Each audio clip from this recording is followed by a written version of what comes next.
Hello dear students, स्वागत है आप सभी का फिर से एक बार आपके अपने YouTube चैनल में। उम्मीद करते हैं आप सभी अच्छे होंगे। तो आज की सेशन में आपके साथ डिस्कस करने वाले नीट 2025 फिजिक्स पेपर बैच। ठीक है, तो चलिए स्टार्ट करते हैं विदाउट एनी डिले। क्वेश्चन जो है आपको स्क्रीन पे भी दिखेगा। पहला क्वेश्चन है इलेक्ट्रोस्टैटिक में इलेक्ट्रिक डाइपोल मोमेंट से पूछा है। सिंपल सा क्वेश्चन है। An electric dipole with dipole moment आपको दे रखा है 5 × 10⁻⁶ coulomb is aligned with the direction of uniform electric field में of magnitude of electric field आपको दे रखा है 4 × 10⁵ मीटर पर coulomb. The dipole is then rotated through an angle of 60 degree with respect to the electric field. The change in potential energy of the dipole is simple सा question है guys, कुछ नहीं है। ठीक है, तो यहाँ पे मेरे पास क्या है, एक यूनिफॉर्म इलेक्ट्रिक फील्ड दे रखी है जिसका मैग्नीट्यूड आपको दे रखा है। ठीक है, और इसी की डायरेक्शन में जो है आपको क्या दे रखा है, इलेक्ट्रिक डाइपोल मोमेंट दे रखा है बेटा। ठीक है, ये आपका माइनस का क्यू और ये मेरे पास प्लस का क्यू चार्ज। ठीक है, आपको पता है इलेक्ट्रिक डाइपोल मोमेंट में दो पेयर ऑफ चार्जेस होते हैं बट अपोजिट साइड के। ठीक है, तो ये मेरे पास इलेक्ट्रिक डाइपोल मोमेंट भी जो है इसी डायरेक्शन में क्या है, अलाइंड है। ठीक है, हमें यहाँ पे इलेक्ट्रिक फील्ड का क्या दे रखा है, मैग्नीट्यूड भी दे रखा है। ठीक है, तो सिंपल सा क्वेश्चन है। पहले जो है ये इलेक्ट्रिक फील्ड के पैरेलल रखा हुआ है, मतलब इस कंडीशन में थीटा की वैल्यू कितनी है, 0। इसके बाद इसको जो है कितना एंगल 60 डिग्री जो है रोटेट कराया जाता है। ठीक है, आया समझ में। तो अब मुझे क्या निकालना है, चेंज इन पोटेंशियल एनर्जी निकालना है। तो सबसे पहले आपको क्या करना पड़ेगा, इनिशियल पोटेंशियल एनर्जी निकालनी पड़ेगी, तो फाइनल उसका डिफरेंस आपका मिल जाएगा चेंज इन पोटेंशियल एनर्जी का। ठीक है, तो सिंपल सा क्वेश्चन है। पोटेंशियल एनर्जी होता है क्या बेटा, पोटेंशियल एनर्जी का फार्मूला होता है that is P cos theta, है ना। इसको डॉट प्रोडक्ट में लिखते हैं -P vector dot E vector. ठीक है, समझ रहे हैं कि नहीं। और यहाँ पे जो थीटा होता है इलेक्ट्रिक फील्ड और इलेक्ट्रिक डाइपोल मोमेंट के बीच में क्या होता है, एंगल होता है। ये कांसेप्ट आपको अच्छे से क्लियर होना चाहिए। तो मैं पहले यहाँ पे बात कर रहा हूँ इनिशियल की। तो u इनिशियल, तो थीटा की वैल्यू कितनी है बेटा, 0। तो माइनस से क्या आ जाएगा, जस्ट P आ जाएगा, क्योंकि cos 0 कितना होता है, 1 होता है। ठीक है, अब u फाइनल बोले तो थीटा की वैल्यू कितनी हो जाएगी, 60, है ना। 0 से इसको 60 पे ले जाएगा, तो माइनस का Pe और cos 60 कितना होता है, 1/2। ठीक है, तो मेरे पास फाइनल पोटेंशियल एनर्जी आ गई। अब मुझे चेंज चाहिए, यहाँ पे चेंज पूछा हुआ है, तो u final minus u initial करूंगा। ठीक है, तो माइनस क्या हो जाएगा, माइनस का Pe/2, क्लियर है। और यहाँ पे माइनस माइनस क्या हो जाएगा बेटा, प्लस, ये हो जाएगा Pe। एलसीएम करोगे तो डेल्टा u की वैल्यू निकल के आएगी, है ना। यहाँ पे क्या हो जाएगा, माइनस का P + 2Pe/2, समझे। तो Pe/2 आपका चेंज इन पोटेंशियल एनर्जी आ जाएगा। ठीक है, आपको P की वैल्यू दे रखा है, E की वैल्यू दे रखा है, इसको फर्दर सॉल्व करोगे। ठीक है, तो मेरे पास आंसर निकल के आ जाएगा। P की वैल्यू कितनी दे रखी है बेटा, 5 × 10⁻⁶ और E की वैल्यू दे रखी है 4 × 10⁵। ठीक है, और डिवाइडेड बाय 2। जब इसको सॉल्व करोगे, so after solving this you will get your answer. इसको काट सकते हो आप, 2 × 4। ठीक है, यहाँ से बच जाएगा। ठीक है, -1 बचेगा, 5 × 10 और 10⁻⁻1। ठीक है, +1 -1, तो आंसर फाइनल आ जाएगा 1 joule is the correct answer. ठीक है, सिंपल सा क्वेश्चन था, कोई बड़ी बात नहीं थी, बशर्ते आपको ये कॉन्सेप्ट अच्छे से क्लियर होना चाहिए बेटा। फार्मूले जो है आपको याद होना चाहिए। ठीक है, नेक्स्ट क्वेश्चन है, a ball of mass 0.5 kg दे रखा है। ठीक है, एक बॉल है जिसका मास आपको 0.5 kg दे रखा है, is drop from a height of 40 meter. ठीक है, इसको जो है 40 मीटर हाइट से क्या कर दिया, इसको ड्रॉप कर दिया बेटा। 40 मीटर की हाइट से क्या कर दिया, ड्रॉप कर दिया। ठीक है, ये मेरे पास ग्राउंड है।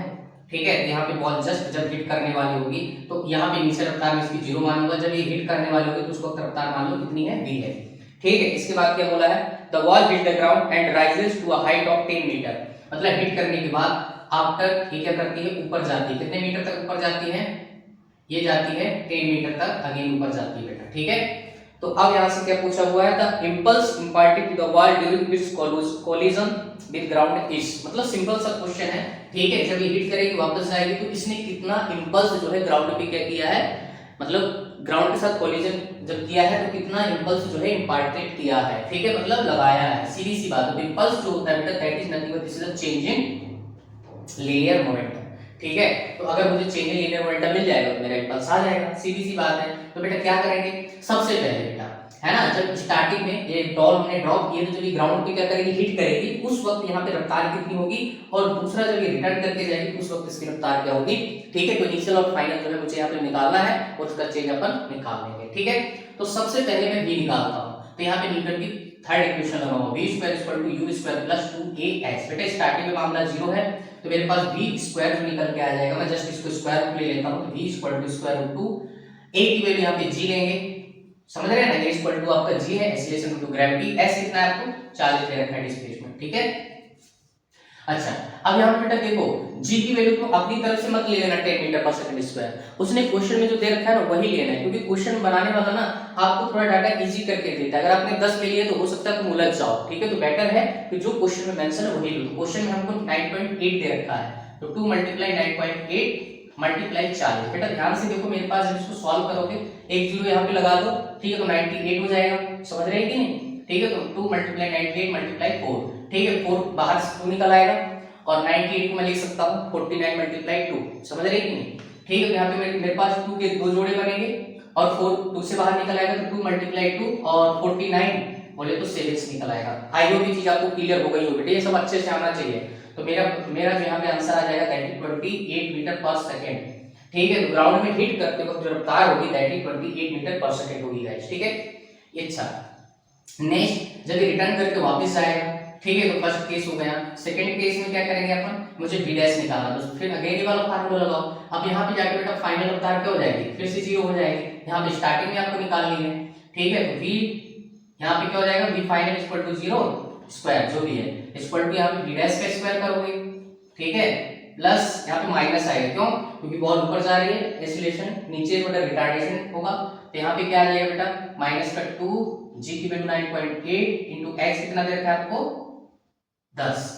ठीक है, इसको सॉल्व करोगे तो v डैश की वैल्यू कितनी आएगी, स्क्वायर रूट ऑफ, है ना, इसको डल लिया और प्लस में हो जाएगा, और मेरे पास यहाँ पे देखो 98 बचेगा, है ना, इसका 0 चुरा लो, 2 मल्टीप्लाई 98 को मैं लिख सकता हूँ 49 मल्टीप्लाई 2, तो आंसर कितना आएगा बेटा, बाहर 2 निकलेगा और 7 निकलेगा, तो आंसर कितना आएगा 40 मीटर पर सेकंड। ठीक है, आया समझ, जब बॉल जब हिट करके वापस रिटर्न होगी तो उस केस में 40 मीटर पर सेकंड जो रफ्तार आ जाएगी। तो चेंज इन मोमेंटम क्या होगा बेटा, चेंज इन मोमेंटम, और यही आपका क्या है, इंपल्स है, तो क्या हो जाएगा m v final minus v initial.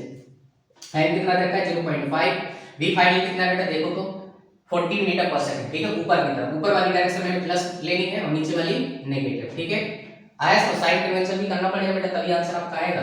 ठीक है, तो फाइनल 14 सॉरी, है ना, और माइनस, और ये जो है आपका डाउनवर्ड है, तो ये क्या हो जाएगा माइनस माइनस प्लस, ये वाली नेगेटिव नीचे आया, तो यहाँ पे पहले से माइनस बेटा, तो माइनस माइनस क्या हो जाएगा प्लस हो जाएगा बेटा। ठीक है, तो 0.5 मल्टीप्लाई, इसको देखो मल्टीप्लाई करो तो कितना हो जाएगा 42। ठीक है, 42 हो जाएगा। जब इसको सॉल्व करोगे तो मेरा आंसर आएगा 21 न्यूटन सेकेंड।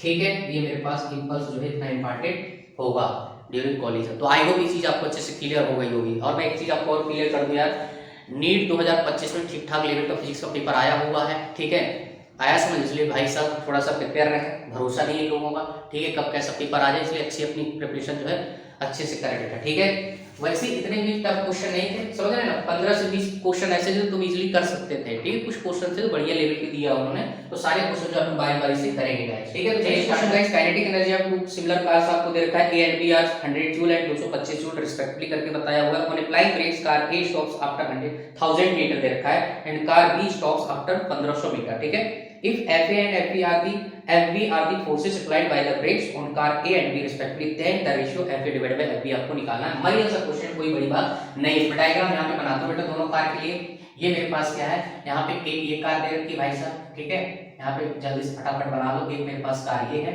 और दूसरी मेरे पास कार ये है।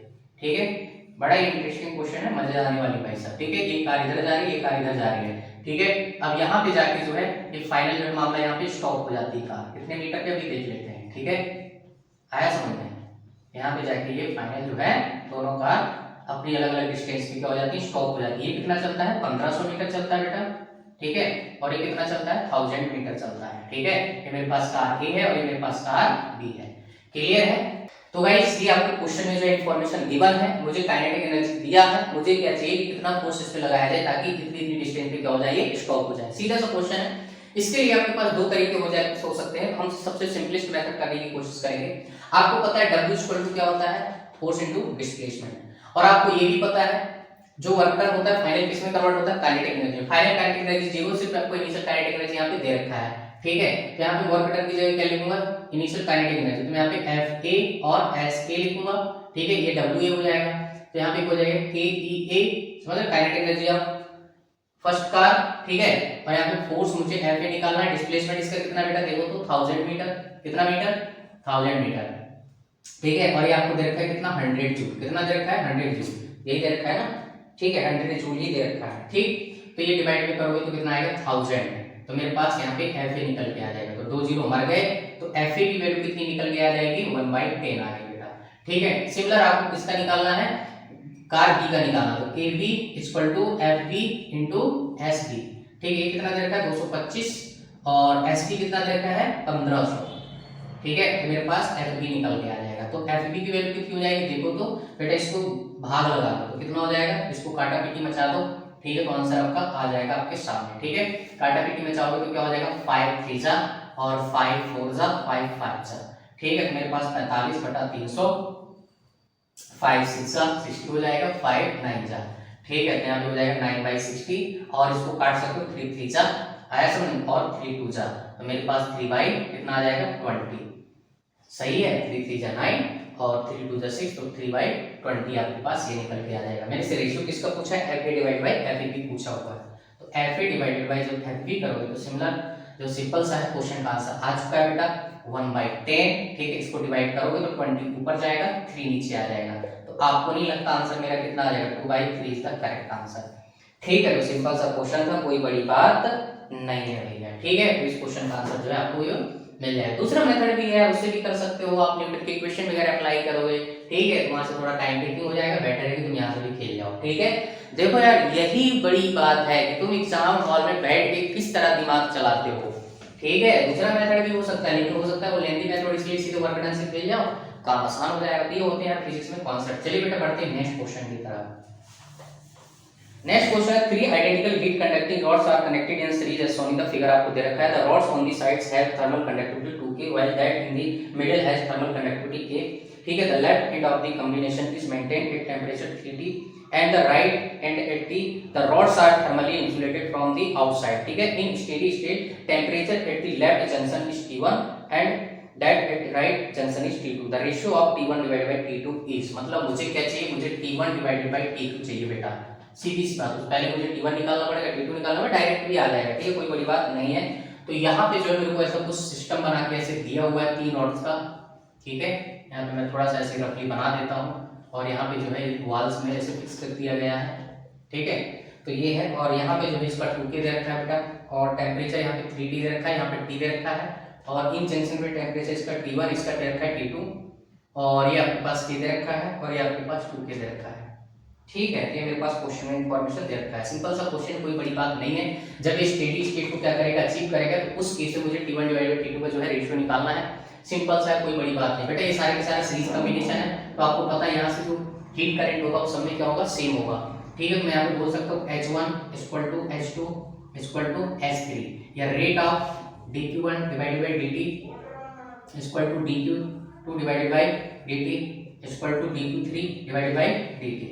आया समझ, सिंपल सा कॉन्सेप्ट है, कोई बड़ी बात नहीं है बेटा। यहाँ पे देखो ये हायर टेम्परेचर है, ठीक है, तो यहाँ पे हीट का फ्लो कहाँ से कहाँ होगा, higher temperature to lower temperature. कुछ नहीं करना है, ठीक है, मैं यहाँ से लिखना स्टार्ट करूंगा। पहले इसके लिए लिखूंगा, फार्मूला क्या होता है आपको पता है, हीट करंट का फार्मूला क्या होता है मालूम है, क्या होता है बेटा हीट करंट का फार्मूला, ये H, मैं इसको ऐसे लिखूंगा H हीट करंट है ना, क्या होता है KA delta T divided by L। ठीक है, ये मेरे पास फार्मूला होता है।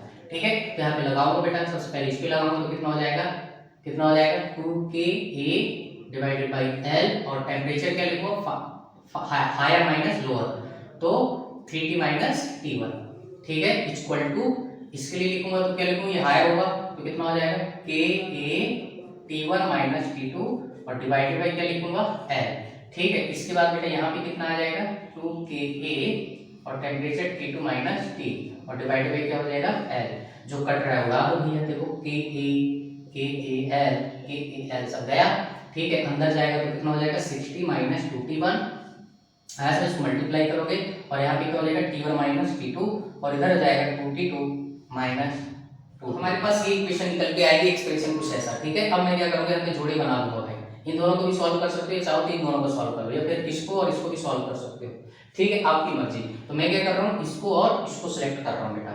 ठीक है, तो ध्यान से देखो, ये वाले जोड़े और इस वाले जोड़े को मैं लूंगा तो यहाँ पे 60 है ना, जब ये इधर आएगा तो कितना हो जाएगा प्लस का 2T, आया समझ में, तो ये कितना हो जाएगा 8T, आया समझ, ये उधर जाएगा तो कितना हो जाएगा 2 कॉमन आएगा, अंदर बचेगा T1 प्लस T2, तो मेरे पास जो इक्वेशन निकल के आएगी वो बनेगी बेटा 40, क्योंकि यहाँ से 2 कट जाएगा, ठीक है, 2 4 जा 8, तो यहाँ पे 40 equal to T1 plus T2, मेरे पास एक इक्वेशन बेटा बन के ये निकल के आ गई, ठीक है। अच्छा दूसरा मैं इसको ले सकता हूँ बेटा, इन दोनों को भी सिलेक्ट कर सकता हूँ, या फिर आप इन दोनों को ले लो, आपकी मर्जी, ठीक है। तो मैं अगर इन दोनों को लूंगा, तो अगर इन दोनों को लोगे तो क्या बनेगा बेटा, देखो तो ध्यान से, ये इधर जाएगा, ठीक है, ये इधर जाएगा, तो कितना हो जाएगा 2t को आप ऐसा करो इधर ले आओ, ठीक, इधर हो जाएगा 2t, माइनस का इधर प्लस आ जाएगा, और इसको इधर ले आए और इन दोनों को उधर ले जाओ, तो कितना हो जाएगा देखो तो, ये मेरे पास 2t2 है, ये हो जाएगा आपका 3t2 और ये माइनस का t1,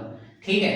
जब इनको सॉल्व करोगे तो मेरे पास आंसर निकल के डायरेक्ट आ गया बेटा, ठीक है। देखो t1 माइनस का और ये तो गया कि नहीं गया, ये गया, ठीक है। तो आंसर कितना आएगा 60 इक्वल टू आपके पास 42 बचेगा, कितना बचेगा, यहाँ पे मैं साइड में इसको सॉल्व कर दूंगा, 60 इक्वल टू कितना बचेगा 42, तो t2 की वैल्यू बेटा निकल के आ गई कितना 6/4t, ठीक है। तो मैं इसको लिख सकता हूँ 3/2t, आया समझ में, ये मेरे पास t2 निकल आया।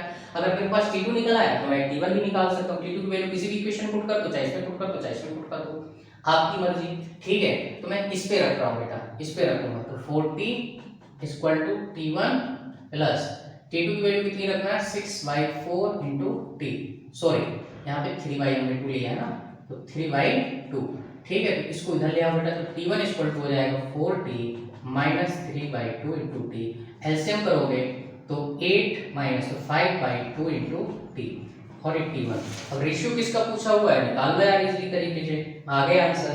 किसका पूछा है t1 डिवाइडेड बाय t2, तो t1 divided by t2 equal to कितना आंसर आएगा देखो तो 5/2, t2 वैसे का लेवल हो जाएगा, ठीक है, और ऊपर जाएगा बेटा 2 और नीचे आएगा 3 और t2 वैसे कैंसिल हो जाएगा, तो पूरे 2 को मार दिया तो आंसर कितना आएगा 5/3 इज द करेक्ट आंसर।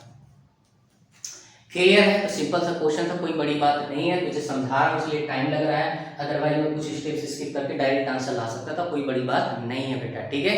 और तुझे समझना है, कॉन्सेप्ट समझना है यार, ठीक है। यहाँ पे हम टैलेंट दिखाने, इंटेलिजेंस दिखाने के लिए नहीं है बेटा, तुझे कॉन्सेप्ट सिखाने के लिए है, ठीक है। तो आई होप ये चीज आपको अच्छे से क्लियर हो गई होगी। तो चलिए पढ़ते हैं next question. Next question guys, next question है AB is a part of an electrical circuit, आपको दे रखा है the potential difference VA minus VB at the instant when current I equal to 2 ampere and is increasing at a rate of 1 ampere per second is, ठीक है। तो यहाँ पे आपको ऐसे सर्किट बना के दिया हुआ है, आप देख सकते हो, एक आपको इंडक्टर बना के दिया हुआ है और यहाँ पे एक बैटरी लगा सेल लगाया हुआ है जो भी है, और यहाँ पे एक रेजिस्टेंस लगाया हुआ है, मेरे पास B पॉइंट है और मेरे पास A पॉइंट है बेटा, ठीक है। तो मुझे क्या निकालना है VA माइनस VB निकालना, मतलब A और B पॉइंट के बीच का पोटेंशियल डिफरेंस चाहिए मेरे को। ये मेरे पास 5 वोल्ट है, ये मेरे पास 2 ओम है और ये कितना है बेटा 1 हेनरी दे रखा है, ठीक है। यहाँ से करंट आई जा रहा है और जो करंट की रेट है di/dt वो इंक्रीज कर रहा है और ये पॉजिटिव में दे रखा है आपको कितना 1 एम्पीयर पर सेकंड, है ना, 1 एम्पीयर पर सेकंड आपको दे रखा है, ठीक है। और आई की वैल्यू दे रखा है वो 2 एम्पीयर आपको दे रखा है, ठीक है। तो यहाँ से करंट फ्लो होने वाला है।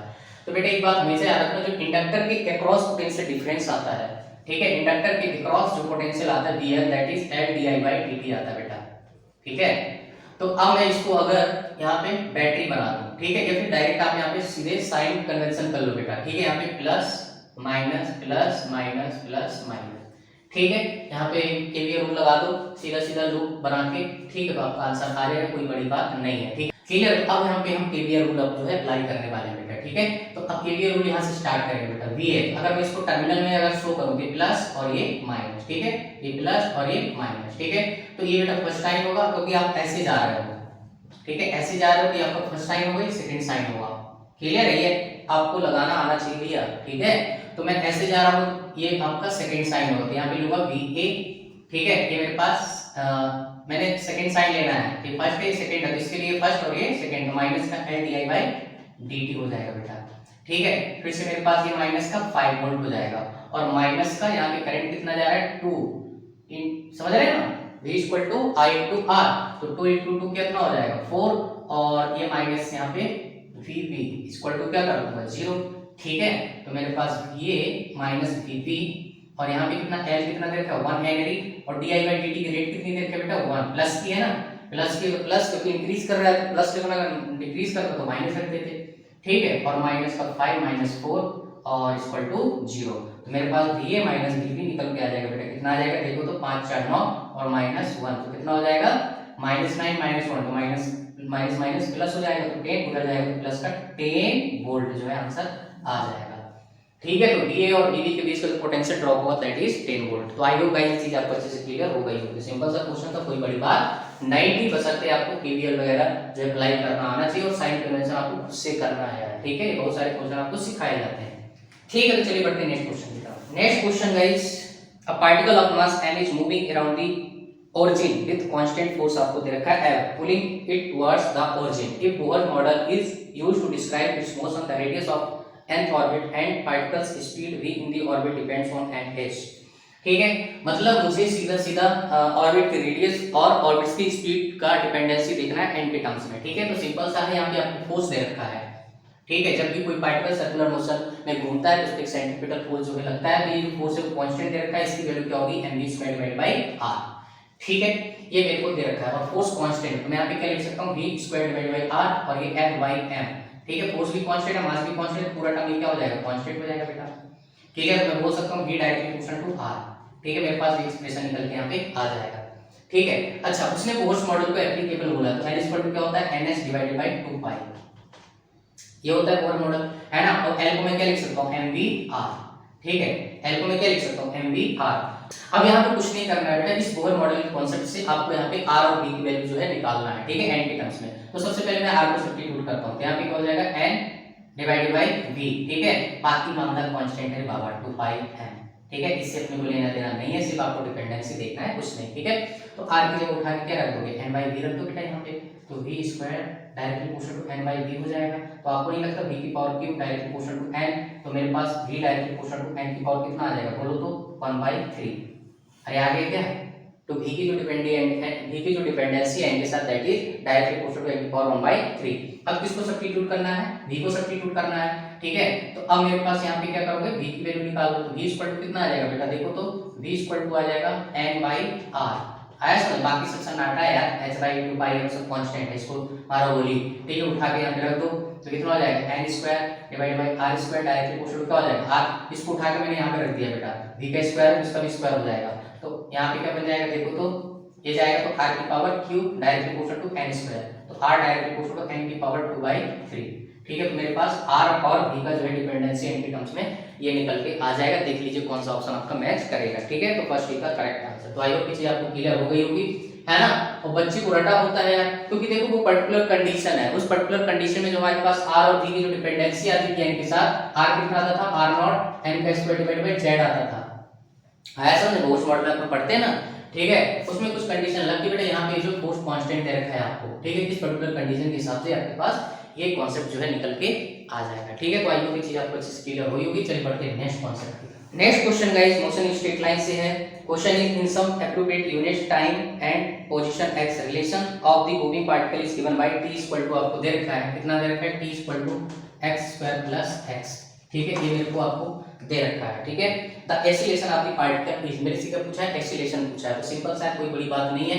ठीक है, टाइम जो है x का फंक्शन है, फिर ऐसा बोल सकते हो x जो है टाइम का फंक्शन है, जो भी आप बोलना चाहो, क्योंकि यहाँ पे दो ही वेरिएबल आपको दे रखे हैं। ठीक है, तो अब मुझे क्या निकालना है, यहाँ से एक्सीलरेशन निकालना। तो एक्सीलरेशन निकालने के लिए आपको कॉन्सेप्ट सिखाया जाता है क्या, कि आपको क्या करना है, डिफरेंशिएट करना है। ठीक है, इसको डिफरेंशिएट करना है कितने बार, 2 बार। ठीक है, तो मैं यहाँ पे इसको डिफरेंशिएट करूंगा, किसका, x का, किसके रिस्पेक्ट में, t के रिस्पेक्ट में। तो यहाँ पे t का t के रिस्पेक्ट में कितना हो जाएगा 1, फर्स्ट ऑर्डर डिफरेंशिएशन, और इसका कितना हो जाएगा 2x और dx/dt, और प्लस का हो जाएगा बेटा यहाँ पे देखो तो dx/dt। क्लियर है, इसकी भी अपने को बाद में जरूरत पड़ेगी। आया समझ, इसकी भी जरूरत पड़ेगी, तो मैं यहाँ से क्या निकाल सकते हैं, यहाँ से v निकाल दो थोड़ी, क्योंकि मुझे इसकी बाद में जरूरत पड़ेगी। तो मेरे पास 1 और ये dx/dt आपका कॉमन आ जाएगा बाहर। ठीक है, +1 बाहर क्या कॉमन आएगा, dx/dt, और dx/dt nothing but this is the speed. ठीक है, तो मेरे पास v इक्वल टू जो निकल के आएगा 1/2x + 1। ठीक है, इसकी भी मुझे जरूरत पड़ेगी, इसलिए पहले से निकाल के रख लिया हूं। ठीक है, अच्छा इसको अगेन डिफरेंशिएट करना है बेटा, क्योंकि 2 बार डिफरेंशिएट करोगे तभी जो है आपका एक्सीलरेशन मिलने वाला है। ठीक है, तो अब इसको डिफरेंशिएट करोगे तो 1 का क्या होगा, 0 हो जाएगा। अच्छा, यहाँ पे कौन सा लगाओगे, प्रोडक्ट रूल लगाओगे। ठीक है, तो x को अभी कांस्टेंट मान रहे हैं, इसको डिफरेंशिएट कर रहे हैं, तो क्या हो जाएगा d2x/dt²। समझ रहे हैं ना, प्लस अब इसको कांस्टेंट मानूंगा, dx/dt को कांस्टेंट मानूंगा, और यहाँ पे क्या हो जाएगा dx/dt * dx/dt। आया समझ? dx by dt पहले से लिखा था, x का डिफरेंशिएशन करोगे तो dx by dt हो जाएगा। ठीक है, इसको ब्रैकेट लगाओ और यहाँ पे इसका डबल डेरिवेटिव कितना हो जाएगा, d2x divided by dt square बेटा। क्लियर? ये मेरे पास निकल के आ जाएगा। अब मैं यहाँ पे क्या करूंगा, 2 का अंदर मल्टीप्लाई कर दूंगा तो 2x d2x divided by dt square. ठीक है, ये और ये मामला सेम है तो यहाँ पे मैं इसको इसके साथ लिख दूंगा। क्लियर है? जो ये लिखा हुआ है ना dx by dt multiply dx by dt, इसका मतलब क्या है, dx by dt का होल स्क्वायर। ठीक है, मतलब ये स्पीड का स्क्वायर लिखा हुआ है बेटा। ठीक है, तो अब यहाँ पे कुछ नहीं करना यार, मेरे पास आंसर आ चुका है। मैं इसको इधर लेके आऊंगा तो क्या हो जाएगा, माइनस का v स्क्वायर और इधर बचेगा 2x प्लस 1 और यहाँ पे क्या हो जाएगा, कॉमन क्या है, d2x divided by dt square. ठीक है, तो माइनस का v square divided by 2x plus 1 और इधर बचेगा आपका एक्सीलरेशन। ठीक है, तो मेरे पास आंसर आ चुका है बेटा। तो a की वैल्यू कितनी आ जाएगी, देखो तो माइनस और v स्क्वायर, v की वैल्यू यहाँ पे देखो आपको मैंने बताया ना जरूरत पड़ेगी, तो v की वैल्यू 1/2x प्लस 1 है तो इसको स्क्वायर में लिखोगे तो कितना हो जाएगा, 1 डिवाइडेड बाय 2x प्लस 1 का whole square multiply 1 divided by 2x plus 1। ठीक है, आंसर आ जाएगा मेरा, यहाँ पे 2v तो आएगा बेटा। ठीक है, एक गड़बड़ हमने कर दी, यहाँ पे 2v आएगा ऊपर, समझ रहे कि नहीं, यहाँ पे जो मेरे पास 2v आएगा। ठीक है, कहाँ पे गड़बड़ हुई है थोड़ा देखो तो यहाँ पे बेटा ये 2 यहाँ पे आएगा। ठीक है, आया समझ, 2 दोनों मल्टीप्लाई होगा तो मेरे पास आंसर आएगा 2 डिवाइडेड बाय 2x प्लस 1 का होल क्यूब। ठीक है, so this would be your answer है। ठीक है, तो मेरे पास एक्सीलरेशन हो जाएगा इन द गिवन क्वेश्चन है। तो आई होप ये चीज आपको अच्छे से क्लियर हो गई होगी बेटा। Next question is, to an AC power supply of 220 volt at 50 hertz, a resistor of 20 ohm and capacitor of reactance 25 ohm and inductor of reactance आपको 45 ohm दे रखा है, connected in series। मतलब सीधा सी बात है, LCR सर्किट आपको दे रखा है, the corresponding current in the circuit and phase angle between the current and the voltage is respectively। Simple सा क्वेश्चन है। ठीक है, LCR सर्किट बहुत इंपॉर्टेंट होता है, मैं बार बार बोलता हूँ बेटा, बोर्ड के लिए भी प्लस कॉम्पिटिटिव एग्जाम के पॉइंट ऑफ व्यू से। ठीक है, तो यहाँ पे मेरे को क्या करना है, मुझे फेज एंगल निकालना है और करंट निकालना है बेटा। ठीक है, तो एलसीआर सर्किट में यहाँ पे सिंपल सा कॉन्सेप्ट है। ठीक है, सबसे पहली बात मैं यहाँ पे आपको फेजर डायग्राम बना के देता हूँ। अगर फेजर डायग्राम आपको अच्छे से समझ आ जाता है ना तो बहुत बड़ी बात है बेटा। ठीक है, तो यहाँ पे क्या होता है, मेरे पास VR होता है और यहाँ पे मेरे पास VC होता है और यहाँ पे क्या होता है, मेरे पास VL होता है। ठीक है, तो इसका जो रिजल्टेंट मैं जो प्लॉट करूंगा तो मेरे पास यहाँ पे निकल के आएगा VL माइनस VC और ये मेरे पास एंगल क्या होगा, फाई। ठीक है, तो अब मेरे पास यहाँ पे रिजल्टेंट जो पोटेंशियल आता है वो निकाल सकता हूँ और ये मेरे पास कौन सा है, VR। ठीक है, तो मेरे पास जो V आएगा that will be equal to square root of V, ये देखो आपको याद होना चाहिए, R का स्क्वायर और प्लस के क्या हो जाएगा, VL माइनस VC का होल स्क्वायर। आया समझ, पाइथागोरस बाबा की जय कर लो भैया।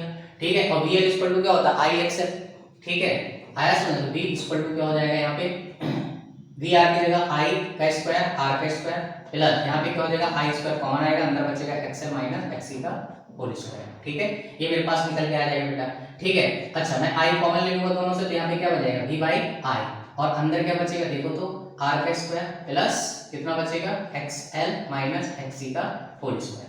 ठीक है बेटा, यहाँ पे R आपको दे रखा है, कितना दे रखा है, 20 ओम दे रखा है, तो 20 का स्क्वायर करोगे तो 400 प्लस यहाँ पे देखो XL दे रखा है 45 और इधर का आपको 25, तो यहाँ पे भी क्या बचेगा, 45 माइनस 25 का स्क्वायर, तो कितना बचेगा, देखो तो यहाँ पे 400 और यहाँ पे भी 20 बचेगा, तो 20 का स्क्वायर कितना हो जाएगा, 400। ठीक है, तो मेरे पास देखो कॉमन क्या है, 400 कॉमन आ रहा है, अंदर क्या बचेगा, 20√2 बचेगा। अरे समझ गए ना बेटा, स्क्वायर रूट 400 क्या होता है, 20 हो जाता है। ठीक है, तो बाहर निकल आएगा 400 का 20√2, तो मेरे पास V बाई I ये निकल के आएगा, that is nothing but this is the impedance. आया समझ, मेरे पास क्या है, इंपीडेंस निकल के आ गई भाई साहब, ये मेरे पास क्या निकल के आ गई, इंपीडेंस। ठीक है, मुझे तो करंट चाहिए, तो अगर मुझे करंट चाहिए तो V आपको कितना दे रखा है, 220 वोल्ट दे रखा है। आया समझ में, और यहाँ पे Z की वैल्यू कितनी है, समझ रहे हैं ना, I इक्वल टू क्या होता है बेटा, V बाई Z। ठीक है, तो यहाँ पे Z की वैल्यू कितनी है, 20 डिवाइडेड बाई √2। ठीक है, ये 0 0 मर गया और ऊपर क्या बचेगा, 11। समझ रहे, इसको हटाओ यार, ये कहाँ से आ गया। ठीक है, वोल्टेज लिखा था और डिवाइडेड बाई √2। ठीक है, तो 11 मल्टीप्लाई ऊपर नीचे मल्टीप्लाई डिवाइड करोगे तो नीचे क्या बचेगा, 2, तो आंसर कितना आएगा, 5.5 मल्टीप्लाई √2 की वैल्यू कितनी होती है, 1.4। अब इसको जब मल्टीप्लाई करोगे तो आपका जो अप्रॉक्सीमेट आंसर आएगा दैट इज 7.8 एम्पियर। ठीक है, मेरे पास करंट निकल के आ गया। ठीक है, और आपको क्या निकालना है, फाई निकालना है, तो मैं क्या लिखूंगा, tan फाई। ठीक है, फेज एंगल tan फाई। ये क्या होता है बेटा, perpendicular divided by base. tan theta क्या होता है, परपेंडिकुलर डिवाइडेड बाय बेस, तो क्या हो जाएगा VL minus VC divided by VR। ठीक है, और यहाँ पे क्या हो जाएगा IXL, तो I कॉमन आएगा, अंदर बचेगा XL माइनस XC और डिवाइडेड बाय IR। नहीं है ऐसा, I नहीं बल्ले बल्ले कर दी, ऊपर क्या बचेगा 20 डिवाइडेड बाय 20, तो आंसर कितना है 1, समझ रहे हैं ना। तो tan 5 तो आपको समझ आएगा, तो 5 की वैल्यू कितनी हो जाएगी 45, tan इनवर्स 1 करोगे तो आंसर आपका 45। ठीक है, तो देख लो यार सिंपल सा क्वेश्चन, तो कोई बड़ी बात नहीं, इसका ऑप्शन कौन सा हो जाएगा, 4 इज द करेक्ट आंसर। ठीक है, चलिए बढ़ते हैं बेटा नेक्स्ट क्वेश्चन की तरफ। नेक्स्ट क्वेश्चन है अ pipe open at both ends has a fundamental frequency f air. ठीक है, एक मेरे पास ऑर्गन पाइप है जो दोनों एंड से क्या है ओपन है। ठीक है, जब कोई पाइप जो होता है अगर दोनों एंड से ओपन है तो बेटा यहाँ पे जो है कुछ ऐसा कॉन्सेप्ट आपको देखने को मिलता है। ठीक है, ये आपको पढ़ाया जाता है। तो इसकी लेंथ मान लो कितनी है, L है, आया समझ। तो आपको पता है यहाँ पे आपको बेब में सिखाया जाता है, ये सिखाया जाता है कि नहीं सिखाया जाता बेटा। ठीक है, ये पूरी कितनी की होती है, लैम्डा की होती है, ये कितनी की होती है, लैम्डा बाई 2 की, और इसका भी हाफ कर दोगे तो लैम्डा बाई 4। तो बेटा ये लैम्डा बाई 4 लैम्डा बाई 4, तो L कितना हो जाएगा, lambda by 2। Lambda by 4 plus lambda by 4 करोगे तो कितना आएगा, लैम्डा बाई 2। तो इस पर्टिकुलर केस में जो इसकी लेंथ होगी इस ऑर्गन पाइप की, that is L lambda by 2। आया समझ में। अच्छा, तो अगर मैं इसकी फ्रीक्वेंसी निकालूं तो v इक्वल टू कितना होता है f इनटू लैम्डा, तो फ्रीक्वेंसी कितना आ जाएगा v बाई लैम्डा, तो v डिवाइडेड बाय कितना हो जाएगा, देखो लैम्डा इक्वल टू कितना हो जाएगा 2l, तो यहाँ पे आ जाएगा 2l। अगर मुझे जनरल टर्म्स में लिखना है तो फंडामेंटल फ्रीक्वेंसी f डॉट, आया समझ, फंडामेंटल की बात कर रहा है। तो पहला ओपन ऑर्गन पाइप की fundamental frequency that is v by 2l। तो इसके बाद उसने बोला हुआ है the pipe is now dipped vertically in a water drum to half of its length, मतलब इसको जो है वर्टिकली ऐसे जो है हाफ ऐसे वाटर वाले टैंक में क्या कर दिया, फिल कर दिया। बेटा ध्यान से देखो, एक्चुअल में वो इनडायरेक्टली ये बोल रहा है कि ये कैसा बन गया, क्लोज ऑर्गन पाइप बन जाएगा। ठीक है, मतलब ये गया। अब इसकी कितनी लेंथ डुबा दी हमने, L बाई 2, तो बचेगा कितना L बाई 2, क्योंकि L टोटल लेंथ कितनी थी हमने मानी थी L। ठीक है, तो L बाई 2 गया तो बचे कितना L। तो भाई ये वाले पार्ट में क्या बनेंगे, ओवर टर्म्स जो भी है बनेंगे। तो इसका जो है ये वाला पार्ट जो है लेंथ में आएगा। तो इसकी लेंथ कितनी होगी लैम्डा बाई 2, लैम्डा के टर्म्स में दैट इज लैम्डा बाई 4। तो L by 2 equal to lambda by 4। ठीक है, तो कट जाएगा बेटा, तो L इक्वल टू कितना आएगा, लैम्डा बाई 2, तो लैम्डा इक्वल टू कितना आएगा 2L। ठीक है, यहाँ पे फ्रीक्वेंसी फिर से लिखोगे तो v इक्वल टू कितना आएगा f इनटू लैम्डा। ठीक है, यहाँ पे मैं f डैश मानूंगा क्योंकि यहाँ पे दूसरी फ्रीक्वेंसी आएगी, तो f डैश इक्वल टू आ जाएगा बेटा v डिवाइडेड बाय लैम्डा, और v लैम्डा की वैल्यू कितनी यहाँ पे 2L। ध्यान से देखो f डैश अभी भी कितना है, f के ही बराबर है। क्लियर है, यहाँ पे भी देखो ये f नॉट था जो हमने माना था, और यहाँ पे v बाई 2L आ रहा है, यहाँ पे भी v बाई 2L आ रहा है, मतलब कोई भी चेंज नहीं आया, एज इट इज फ्रीक्वेंसी आपकी रहेगी। तो इसका ऑप्शन जो है आपको 4 इज द करेक्ट आंसर। तो आई होप गाइस ये चीज आपको अच्छे से क्लियर हो गई होगी। ठीक है, तो इस सेशन में अभी यहाँ तक ही रखते हैं। ठीक है, क्योंकि बहुत ज्यादा क्वेश्चन है यार। ठीक है, वीडियो की लेंथ जो है ज्यादा हो जाएगी, तो बाकी क्वेश्चन जो है अपन नेक्स्ट लेक्चर में करेंगे। ठीक है, तो चलिए मिलते हैं फिर आपको नेक्स्ट लेक्चर में, तब तक के लिए good luck to all. Video अच्छा लगे तो लाइक करना है, चैनल को सब्सक्राइब जरूर करना है ताकि सारी वीडियो आप तक पहुंच सके और आपकी प्रिपरेशन में हेल्पफुल हो। ठीक है, तो चलिए मिलते हैं फिर, थैंक यू।